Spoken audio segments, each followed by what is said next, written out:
The following conversation is offered for educational and informational purposes only.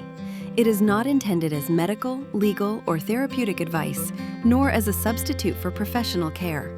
The views expressed are those of the participants and are shared to explore ideas, experiences, and perspectives. Welcome to the Future Reimagined, an exploration of how we move toward greater wholeness and harmony through open hearts and inspired imagination. All right. Hello and welcome to the Future Reimagined podcast. I'm your host, Danny O'Malley. Super excited about our conversation today with Eli Jaxon-Bear. It's a real honor to be sitting with you, Eli, and I really look forward to our conversation. Eli is a spiritual teacher, author, and the founder and principal teacher of the Leela School of Awakening in Ashland, Oregon. For more than 4 decades, his work has lived at the intersection of deep therapeutic inquiry and the direct transmission of non-dual truth. His background is both wide-ranging, and Eli has spent over 40 years developing and teaching therapeutic methods, including leading clinical hypnosis certification programs at Esalen, in Big Sur, and in Vienna throughout the 1980s and early 90s. At the same time, his spiritual training unfolded through multiple lineages and cultures. He was initiated into a Sufi lineage in Marrakesh, appointed head of the first Tibetan Buddhist meditation center in Marin County by Kalu Rinpoche, and in Japan was presented with a Zen teaching fan, thus authorizing Eli to transmit the Dharma by the oldest living Zen master at the time. After an 18-year spiritual search, Eli met his final teacher, Papaji, in January of 1990. And that meeting marked a decisive turning point where Papaji asked Eli to return to the world of therapy so that, in his words, both client and therapist can wake up. And the Leela School of Awakening is the living fruit of that instruction. So honored to have you here, Eli. How are you doing today? I'm doing great. Thank you so much, Danny. Yeah, I'm thank glad to you. be here with you. It's Me good to too. see It's you. really, yeah, good to meet you. And I feel a special affinity for the name of your school because the name of my second child is Leela. So, yeah. There you go. Same family. Yeah, exactly. So I wanted to kick things off today by asking you about Papaji. I just finished reading your memoir, and wow, what an amazing and wide-ranging life you've had. Just across the board, amazing set of experiences and influences you've had in your life. I'm curious if you could kind of orient us to who Papaji is and what lineage he came from. I know he's Ramana Maharshi's student, and I'm curious if you could just share with us about how you decided to go meet a teacher after having so many already in your life. Well, I didn't actually go to meet him. He called me. It was Mm, like a nail to a magnet. So I've been living on Maui at the time with my partner, and we're still together. I had been writing, my first books were out. I was traveling and teaching in Japan and in Europe and across the United States. And I was called. I knew I had to leave everything behind and find someone more awake than I was. Because I've been searching for 18 years for someone who could pass it on to me. When I woke up in 1972, when I was 25, that realization never left. But in between that realization was everything I hadn't met, my ego, my identity as a somebody, that I hadn't met before the realization. So you either meet it before or you meet it after, but you have to face everything back to yourself. And so 18 years I searched for a teacher, and suddenly I was called to India. Actually, I wasn't even called to India. I was called to either meet some Sufis who could teach me the Enneagram on a deeper level than I was already experiencing it, or to go to Sikkim, where I had received a transmission from the head of the monastery in Sikkim, and I wanted to go back and be with him. But to go to Pakistan to meet the Sufis and to go to Sikkim, I had to stop in Delhi. And that changed everything. Because when I arrived in Delhi, I stayed at a small inn, and I told my innkeeper, a kid like my age perhaps at the time, I was 43 years old, that I was looking for Sufis. And he said, "Oh, there's a Sufi village right down the road. And so from the middle of Delhi, I took one of the motorcycle pedicab things and ended up in this ancient Sufi village that was untouched from the 1500s, 1600s. And it was built around a shrine for a Sufi saint. And so I went there and I prayed for final realization and to meet a teacher. After I did that, I came out of the mosque, I came out of the mausoleum, beautiful, sacred, sweet space, went and had lunch at the restaurant attached to the mosque. And as I waited to order, a man came in, sat down after me, and they waited on him first. Now, hey, I grew up in New York. I'm really intense on lines and who's first, and everybody keeps their place. And this guy sat down and got an order before me.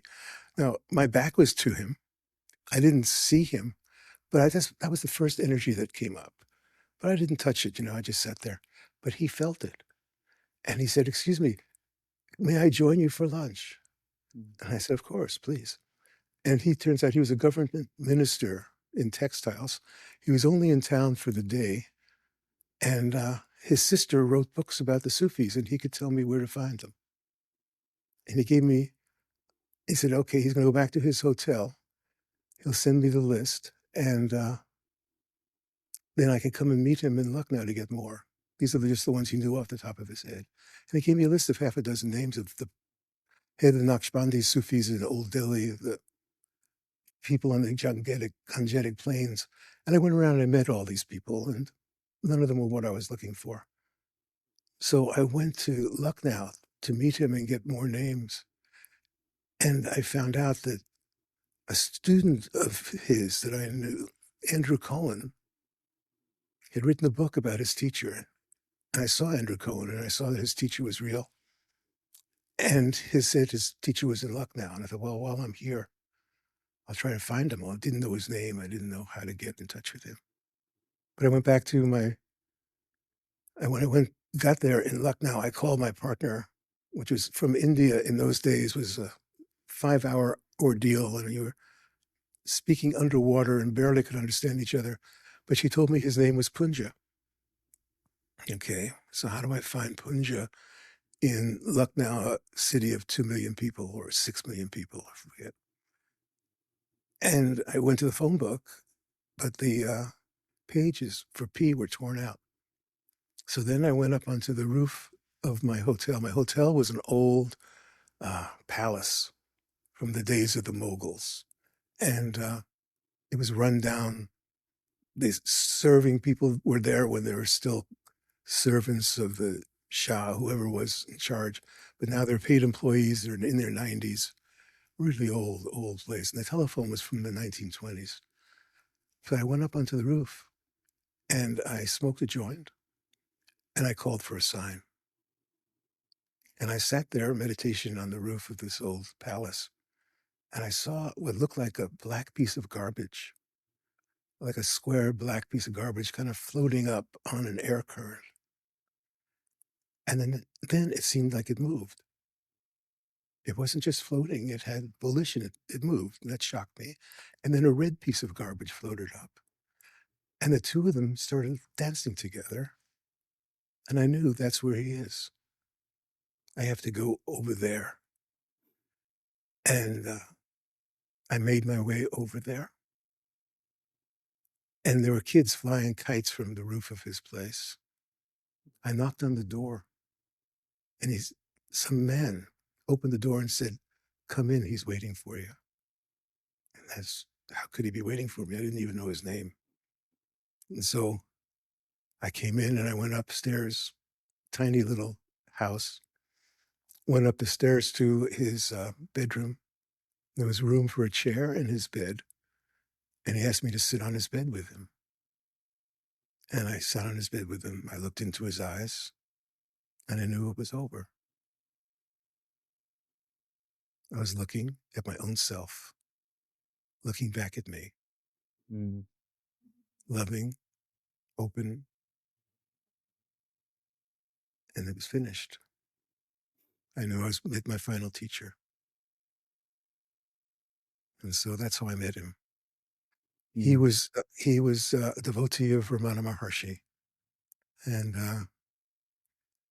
that in itself, it's like his story is an amazing story that he has about that. Yeah, that's an amazing story in and of itself. So Papaji is a student of Ramana Maharshi, and is that teaching, if you could call it anything, would that be Advaita Vedanta, or is that something different? Um, Everybody who teaches Advaita Vedanta is teaching you a concept. mhm. There is no teaching. I love that. Yeah.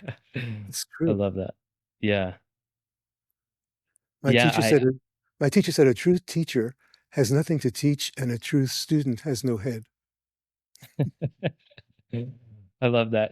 I listen to a lot of Ram Dass, and I love how Ram Dass is always saying in every teaching there's a trap inherent in it, but you have to use the teaching to get free of the trap. Is that similar? Is that something that you're referring to here? Sure, Yeah. that you can't take one side or the other. Mm, mm. Interesting. Yeah, you can't take one side or the other. So then that makes me think about at the Leela School. At the Leela School, there's a few different things that you guys are teaching.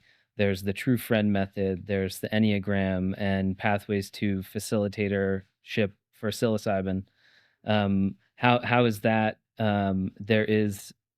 There is only the truth, and then but you also have these manifestations and forms, or like ladders, so to speak, of teaching. How do you integrate that wisdom? So you start with silence. Mm, When you have a quiet mind, an open heart, you can be a true friend. That's where it begins. mm, And it deepens from there. And along the way, there's skillful means. Skillful means are not necessary, but they can be useful both for yourself and in serving others to see the truth, to uncover the lie, to see the false identity for what it is. So until you have a language for it, you can't really catch it for yourself.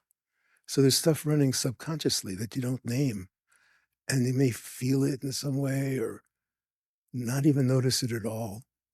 But when you can name it, you can say, "Oh, I'm afraid." That in itself is a dissociation from it. The naming of it makes it an object. And in that, it's easier to see through. It's easier to deal with. It's easier to know, oh, that's fear, or oh, that's mhm. anger. And that's not So, me. That is a manifestation of illusion. It, well, yeah, of course, it's not you. yeah. But the issue is to find out who you are. And Hmm. so to find out who you are, you have to see what's not you. Mm. And to see that, you have to face all the places in yourself that are still attached to me. Mm. Yeah, I love that. I love that. Um, yeah, I oftentimes I am really curious about many different spiritual traditions and paths similar to what it seems like you are and have devoted yourself to over your life, and it all seems like it's pointing to the same direct principle that we are all one consciousness experiencing itself in a myriad of ways. Well, Um, that's true, but that's a concept. And as a concept, it's not true. mm, You see, that's a belief. And if you believe it, and it is true, but the belief itself is false because it's not a direct experience of the unnameable experience of it. I love that. So how do you get out of that? How do you get out of that By turning, conceptualization? yes, by turning away from the thinking mind, by Mm. stopping your identity with yourself as this thinking mind, talking to yourself, explaining things, rationalizing, projecting, imagining a future, looking at the past, all of that, has to stop. And when that Mm. stops, you're free of it. And when you're free of it, oh, then it's a different world. Mm.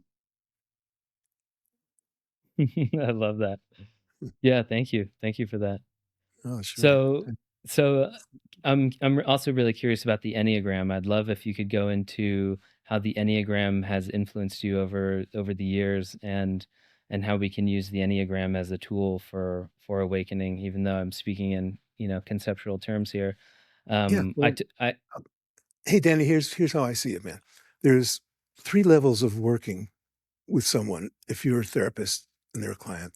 First level is symptom removal. Symptom removal, you can stop smoking, change your habits, whatever it may be. But the next level is ego strengthening. And ego strengthening is almost everything that people do in the new age. It's about ego strengthening to get more power or less fear or love yourself or what, deal with your traumas or, imagine your future, whatever it might be. All of that is ego strengthening because it's more about me and my outcomes, me and my world, me and what I want. That view is the view of ego. And then everybody works on it. They want to be a better one. They want to be more calm or more kind or more compassionate or less angry or less judgmental or all those are just minor circuit modifications in the basic ego structure of me. So the possibility is to turn away from this identity as me, as somebody who thinks and feels and acts and has a past and a future, because all of that is just a mental story. mm, It's not real. is that so? Can I clarify? Is it you've said a few times you turn away from it? Do you see it as a transcendence and something that is included in that transcendence, or is it a dissociation from? Does that make sense? Yeah, it's not a dissociation and it's not a transcendence. It's being still. It's stopping, just fully stopping, regardless of what arises.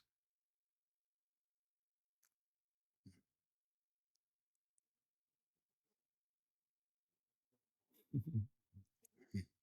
Okay. Okay. And that's the challenge of that's where discipline comes in.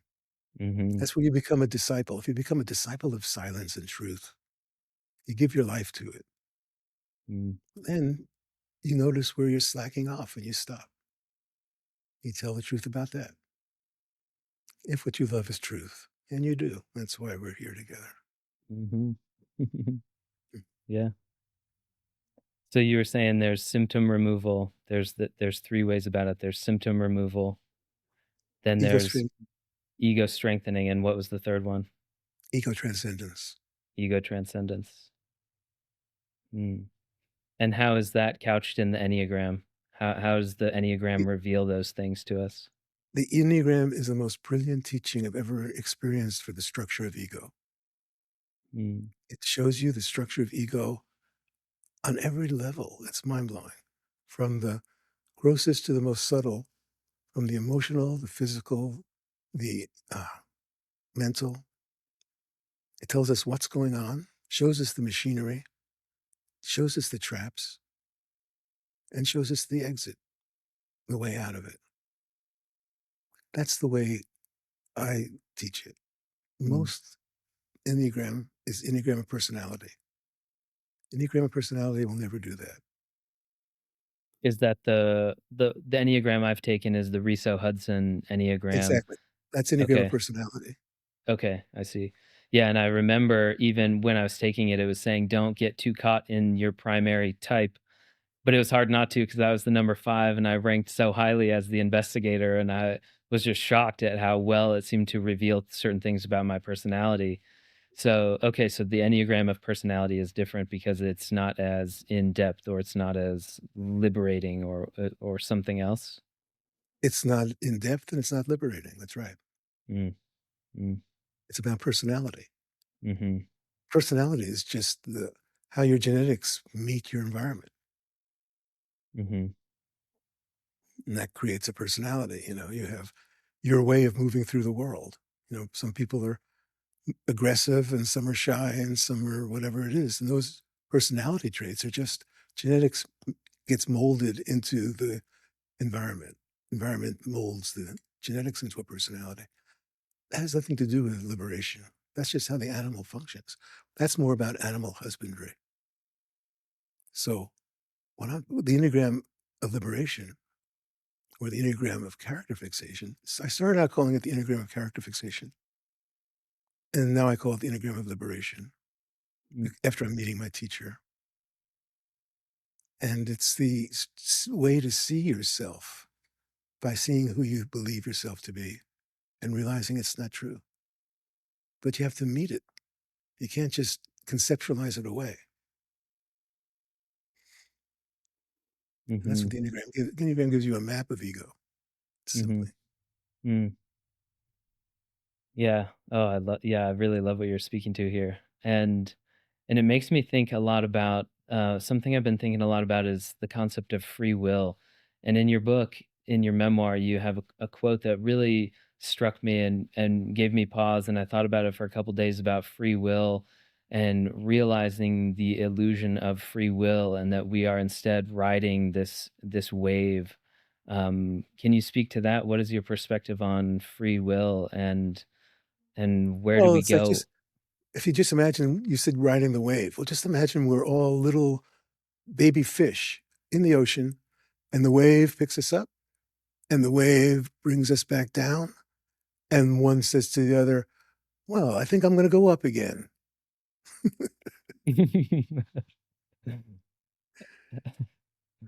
Mhm.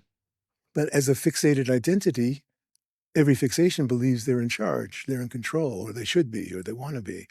And they try to make it happen and try to make the waves or wash the waves or surf the waves.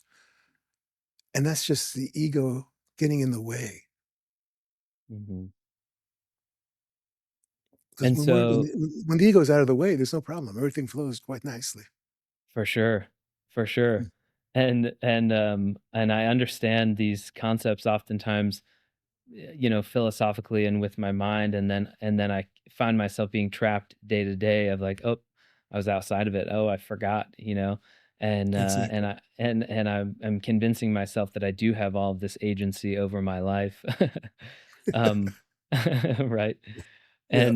And it feels like it moment to moment, right? I can understand that, oh, I'm just a interaction of ultimate self and ultimate truth, It's engaging not with. even that, you don't have to go that far away, Danny. Mm, Actually, if you just look at the physiology of it, it turns out that the decision is made in a subcortical region before it reaches the conscious mind. And then we say, oh, I think I'll do that. But it mhm, actually happens before that. mhm, right, We don't even yeah. have free will on that level. There's only one choice in this life, and that's the choice to be free. Everything else is just washing down the stream. Everything else is chocolate or vanilla. Mm, But if you choose to be free and you give your life to that, that's the only choice. And when you give your life fully to that choice, everything else is then choiceless again. But then it's choiceless in conscious love rather than subconscious reactive patterns. so there's only one choice, and it's the choice to turn to love, to freedom. Yes. Mm. And what part of ourself or what is making that choice if the rest of us doesn't have free will, doesn't have choice? What does that make sense? Like what is making Sure. that So it's choice? only the ego can choose to find the source. The source already knows. True self is already true self. It doesn't need anything. It's Mm, already free. You are mm, already free. You just haven't mhm, realized it yourself.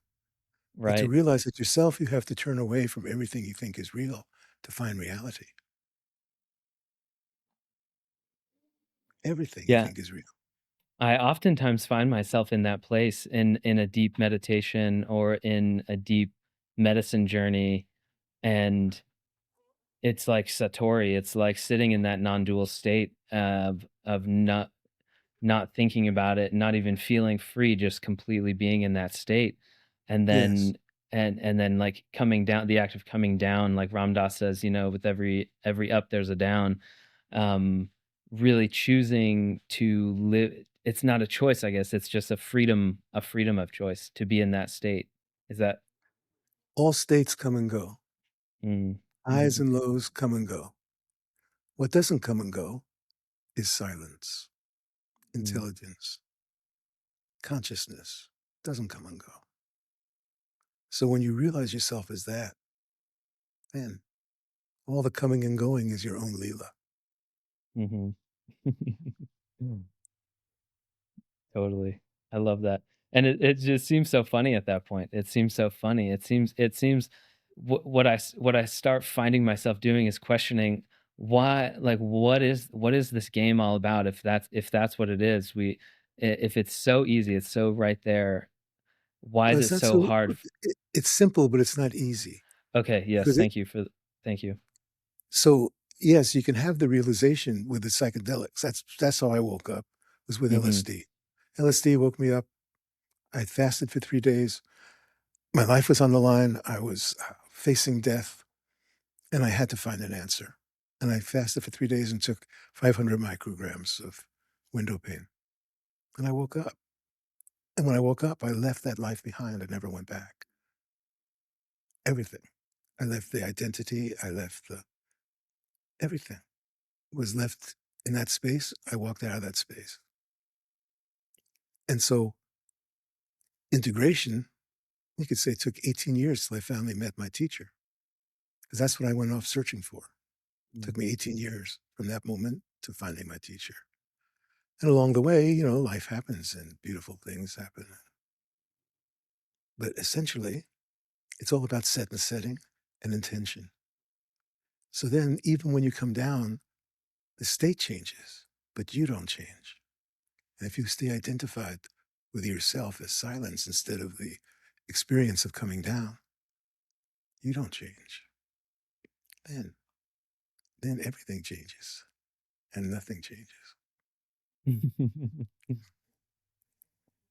Yeah, and I love this. It seems like along the path of waking up, there are just these inherent paradoxes that give you pause and almost force a laugh and force the rational mind to sit down because it can't solve the thing, it can't work its magic to fully feel it or understand it.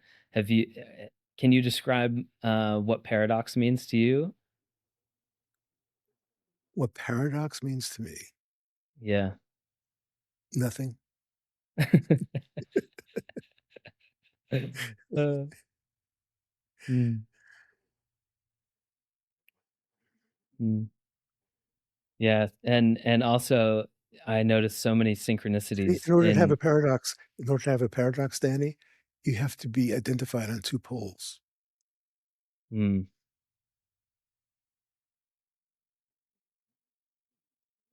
2 poles whatever of it is. anything.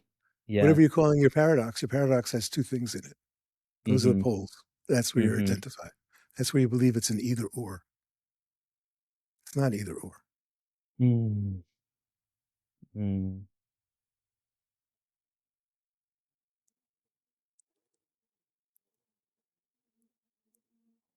Yeah, thank you. No, good. Thank you. This is fun. Yeah, this is fun. I love the play. I love the Leela of this. Yeah, Um, so I've had a few encounters recently, with friends, and people I'm sitting with in medicine spaces, and this feeling of despair, really is coming out.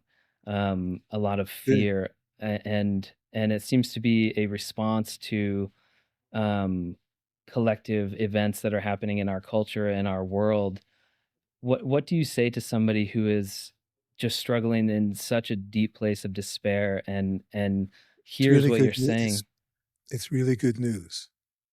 Mm, Despair is the gateway into the unknown. It's what everyone has to face because that's the death of ego. It's only the ego that's in despair. Egoic identity is a me. And I've been in despair. That's of course that led me to my awakening, the despair of my situation, the hopelessness, the pointlessness, how I couldn't deal with stopping the war in Vietnam. I couldn't. And I couldn't kill. And yet I felt I should. That was my paradox. I thought I should I had guns. I thought I yeah. should be shooting back, but I couldn't. And so that contradiction, that paradox, that duality, egoic identity, that's what was tearing me apart, and it created a flame. And in that fire, I died. And LSD helped me wake up. LSD was a great teacher, great initiator. But it has to be used in the right context, as you know. Mm-hmm. But mostly it's used for, experience instead of for awakening.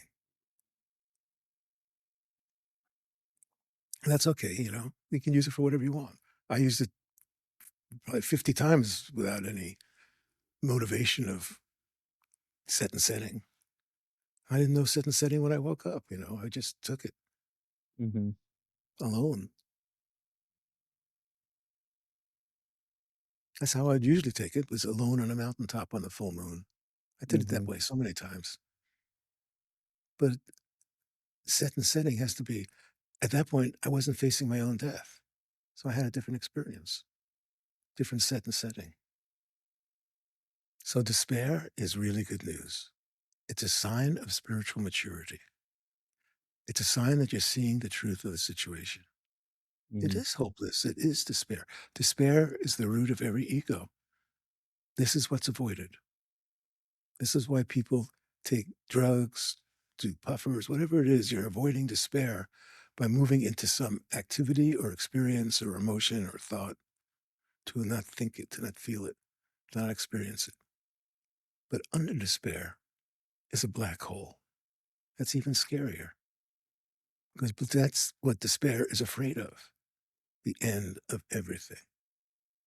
And so when you go through despair, when you meet it, when you go all the way with it, when you embody it, and then you fall through it, you fall into a black hole of emptiness, void.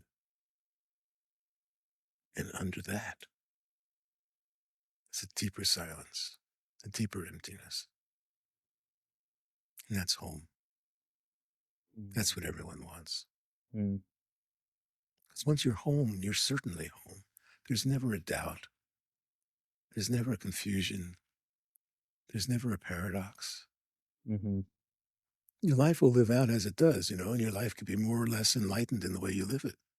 I mean, Nityananda, was sat with Baba Muktananda and his guru, Nityananda, enlightened Sadguru, who enlightened Muktananda, would sit naked in a tree and throw rocks at people who would come to ask him questions. That's how he lived his life, You're free to do what you like. That's what my teacher would say. You're free to Mm-hmm. do what you like. Mm-hmm. But there's never a doubt or a confusion. There's certainty. Mm-hmm. Would you call that love? Would you call that place Yeah, of home beyond despair? Would you call that love? it is love. Whether I call it Yeah. that or not, yes, that's love. Yeah. That's our true nature. Yeah. One thing I get hung up on, and I wonder if you could help me here.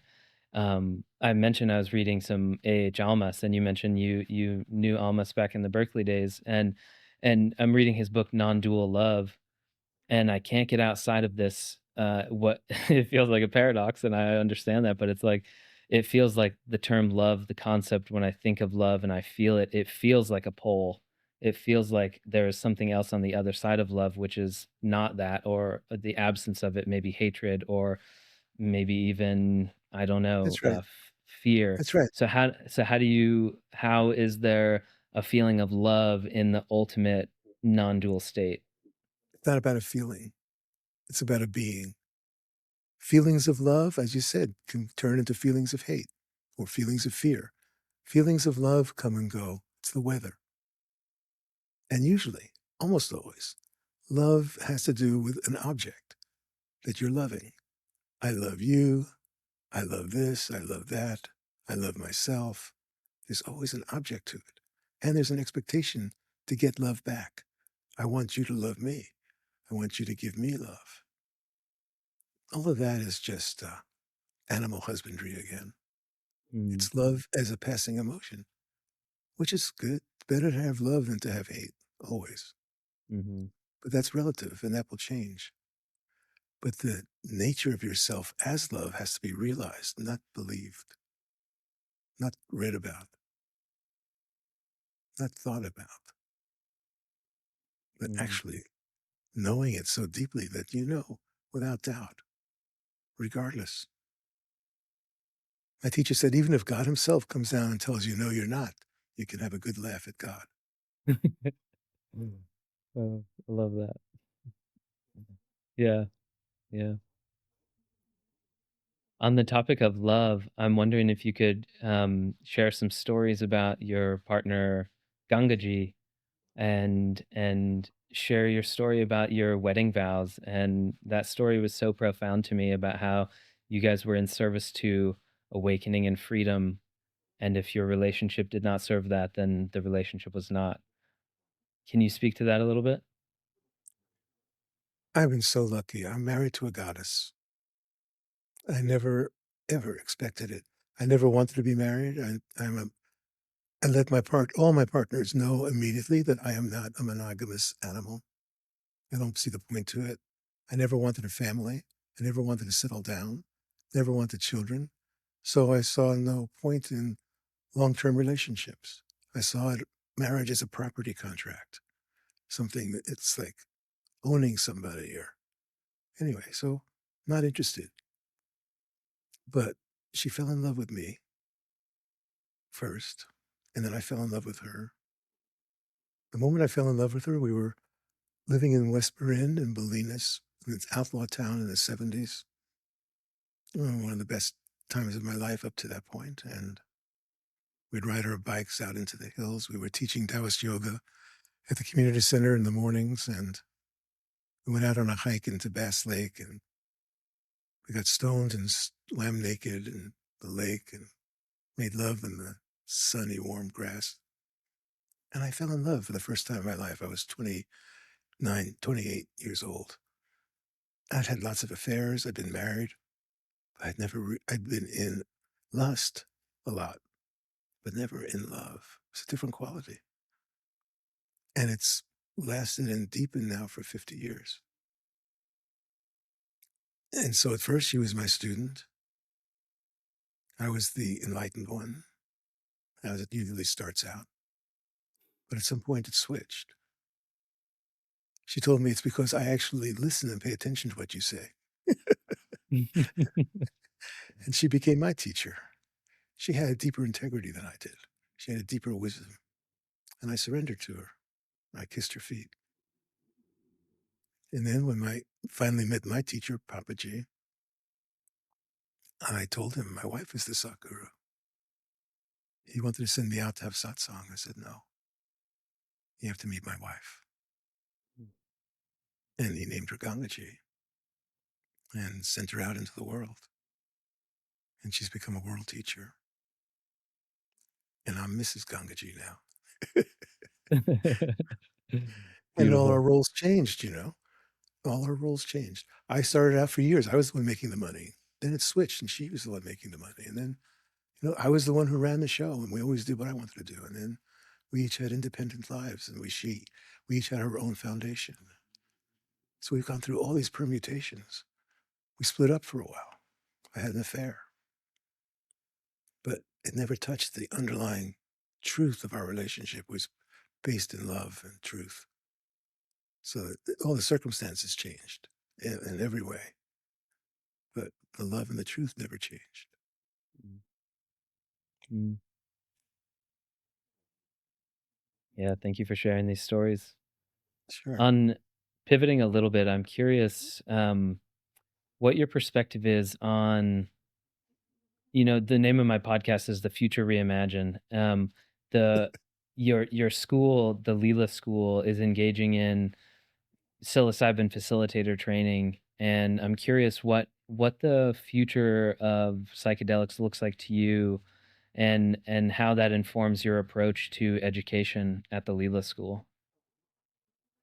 Actually, we certify people as Leela therapists and also as psilocybin facilitators. So we have two different programs running for training people and deepening them, for bringing them into a depth of their own self-realization and then giving them skillful means to pass it on. So my teacher said, To be a candle, light other candles is one thing, but to be a candle that light other candles, is something else. And that's what our mission is here, to pass it on. So I'm sure at this point I forgot what your question was. Something about the future. So, I don't imagine a future, Mm. but I have a mission. My mission started so many decades ago for everyone to wake up and be free. Mm, That's my mission. My mission is for the world to wake up and be free. And it has to happen heart by heart, one by one. mm, And, so that's what I've been doing. mm. That's what my life's about. Well, thank you for doing this work. Thank you so much for Mm, making time to speak with me today. I really mm. appreciate it. Thanks for Really reaching fun. out. Yeah, Oh, I'm really glad. fun. Yeah. Yes. Thank you So so where much, do you Eli. teach? You teach psilocybin therapy somewhere, right? No, I'm a student. I'm a student. I went Oh, through the Inner Trek program in Portland, oh, see. and in Boise, Idaho. Psilocybin is still illegal, and so I just do integration coaching here. Hmm. Um, but yeah, that's profound work as well. Yeah. So integration generally means bringing them back into their existing ego state, but more enlightened. Hmm. It's better than that. Don't settle for that. Mm. Okay, I'll take that to heart. Okay. Thank you Well, so thank you, much. Danny. Thank you so Yeah, much. it's been a Have a pleasure. good one. You as well. Mm. Yes. May all beings be happy and free. Huh? Mhm.